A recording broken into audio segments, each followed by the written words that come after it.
Bonjour tout le monde, comment vous allez? J'espère que vous allez super bien. Alors aujourd'hui nous allons parler d'un sujet extrêmement simple et extrêmement compliqué. L'argent. Ce billet qui est capable de détruire des villes et qui est capable de les reconstruire. Alors, si vous êtes nouveau sur la chaîne, abonnez-vous, likez cette vidéo, commentez et installez-vous confortablement. Fermez vos yeux. En fait, ne les fermez pas parce que vous ne pouvez pas suivre le fil de tout ce que je vais vous dire. Mais aujourd'hui, nous allons parler monnaie, le dollar, l'euro, le Joshan. Oui, les gars, ce soir, on va parler d'argent parce que si tu n'as pas d'argent, bro, tu ne penses pas. C'est compliqué. Aujourd'hui, nous allons parler de la plus grande religion de l'histoire de l'humanité. Un dogme absolu qui met d'accord les brouteurs hyperactifs de l'Afrique de l'Ouest à votre banquier chaud ou tout simplement à un moine bouddhiste qui prétend s'en foutre royalement de l'argent. Qu'est-ce que l'argent au fond? Si on analyse scientifiquement, c'est juste un papier avec des têtes de mort de présent ou des chiffres sur votre écran que votre établissement financier peut décider d'effacer si vous tapez le mauvais code 3 fois de suite. C'est une hallucination collective. Un jour, l'humanité s'est réveillée et a décidé d'un commun accord qu'un morceau de papier imprimé avec de l'encre de sécurité valait 3 niches de pain, une voiture de sport ou un abonnement à une plateforme de streaming. Le problème sous-jacent, ce n'est pas de croire à cette hallucination. Le véritable problème, c'est que on n'en a pas assez. On n'en a pas assez. Et chaque matin, vous vous levez à des heures impossibles pour aller échanger les plus belles années de votre vie biologique, votre énergie, votre santé contre ces rectangles colorés. Aujourd'hui, nous allons explorer l'art de faire de l'argent. Nous allons analyser le spectre complet, sans hypocrisie, du légal à l'illégal le plus risqué et lucratif, afin de comprendre comment fonctionne réellement le gigantesque machine aboyée qu'on appelle tout simplement l'économie globale.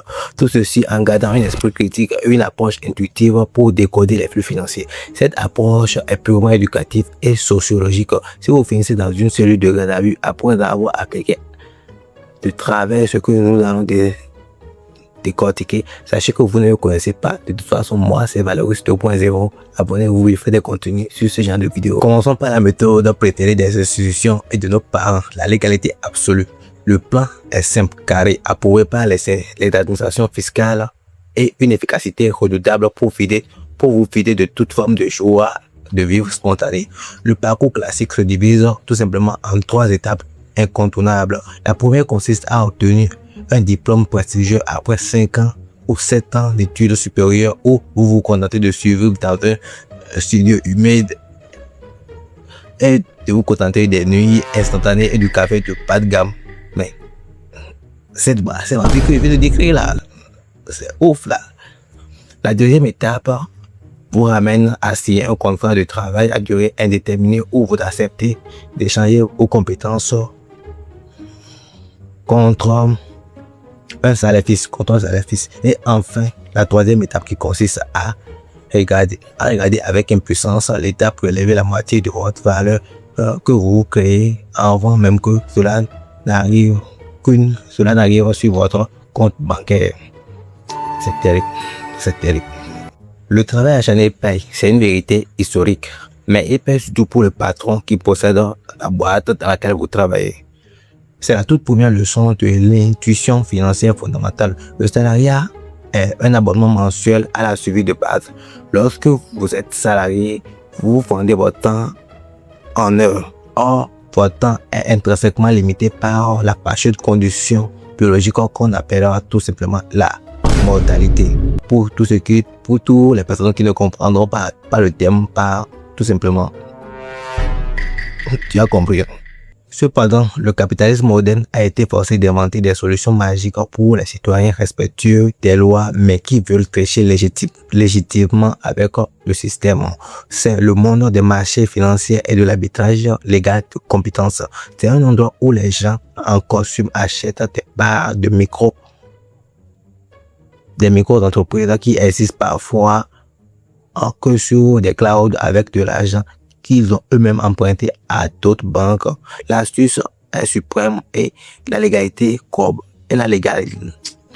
Et la légalité repose sur un concept puissant, l'arbitrage. L'arbitrage consiste à repérer un déséquilibre de valeur. C'est l'art d'acheter une ressource, une compétence, un produit ou un endroit qui ne vaut rien pour la revendre instantanément là où des entreprises sont assez désespérées ou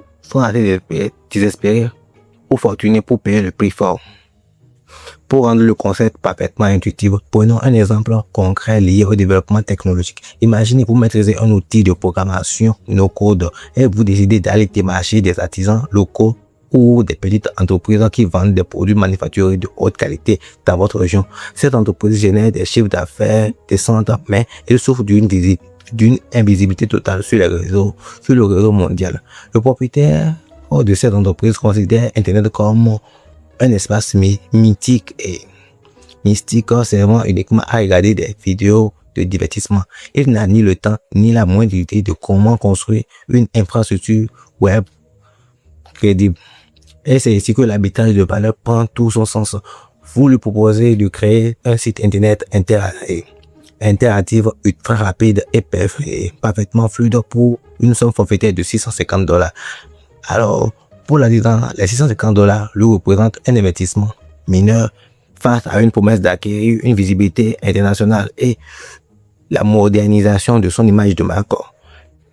Pour vous, grâce à vos compétences techniques et l'utilisation des structures de code optimisées, la création de sites ne vous prendra que quelques jours de travail ciblé et vous ne vendez plus votre temps comme un ouvrier à l'usine. Vous vendez une solution globale à forte valeur ajoutée. Vous venez de transformer des lignes de code immatérielles et abstraites en dollars bien réels. Et c'est légal, c'est propre. C'est valorisant pour l'économie et cela ne vous demande absolument aucun contact administratif avec un pénitencier ou tout simplement une juge d'instruction. Et avant de continuer la vidéo, je tiens à vous dire que moi-même, en tant que créateur de contenu, je suis avant toute chose un développeur web. Donc si vous avez des projets, vous pouvez m'écrire. Ensemble, on va essayer de voir comment on peut aller de l'avant. Donc, le numéro sera dans la description ou tout simplement dans le premier commentaire épinglé. Merci. Et continue. Les gars, je tiens à vous dire que cette vidéo m'a pris énormément de temps. Donc, si vous êtes encore là, prenez la peine de vous abonner et soutenez-moi. Mon objectif pour cette fin d'année, c'est d'atteindre les 1000 abonnés. Donc, s'il vous plaît, abonnez-vous. Une fois encore, abonnez-vous. Analysons le cas des écoles de plateformes de prédiction en ligne comme Polymarket ou des bookmakers internationaux de type OneXBet. Pour le commun des mortels, les paris ou les spéculations sur un événement futur est purement et tout simplement un jeu de hasard. On place une partie de nos économies sur une session préférée, guidée par nos émotions, notre attachement à un club ou une intuition irrationnelle, en priant pour que toutes les variables aléatoires du destin jouent pour que notre ticket ou notre prédiction soit valide. Cette approche est purement de la loterie comportementale. C'est le chemin le plus court pour vider son compte en banque et se retrouver avec un solde misérable qui ressemble à un pouvoir oublié par les clients sur une table de fast-food.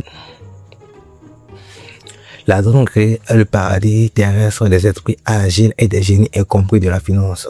Cet espace réglementaire où ce que vous entreprenez n'est pas explicitement interdit par les textes de loi parce que les législateurs qui écrivent les lois ont une moyenne d'âge assez élevée et ne comprennent rien aux nouvelles technologies décentralisées, aux protocoles de communication modernes, aux clés privées, aux algorithmes de trading.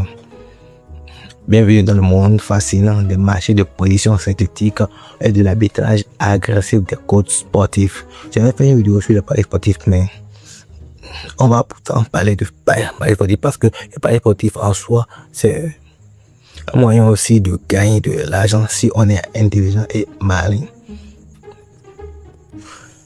Le professionnel de la zone grise, en revanche, il a banni toute forme d'émotion de son système d'exploitation mentale. Il ne parie pas, il fait des mathématiques appliquées et de la recherche des failles systémiques. Il utilise des outils automatisés pour scanner en temps réel les cas de code entre des dizaines de plateformes à travers le globe et sur le marché très spécifique comme l'option gagner au moins une mi-temps dans des ligues de football secondaires en Asie ou de l'Europe de l'Est. Si le bookmaker A a sous-estimé la probabilité d'un événement en raison du flux massif de paris locaux irrationnels et que le bookmaker B propose une cote mathématiquement inverse sur la même rencontre, c'est là que le professionnel de la zone grise entre en jeu et calcule précisément le montant à investir et mise simultanément sur les deux issues opposées dans le même événement sur les deux plateformes distinctes. C'est là ce qu'on appelle tout simplement de l'arbitrage en paris sportif. Toutefois, la zone grise a ses limites psychologiques. Elle exige une vigilance à chaque instant, une adaptation technique permanente face aux changements de règles de plateforme et une absence totale d'empathie envers les pertes d'autrui.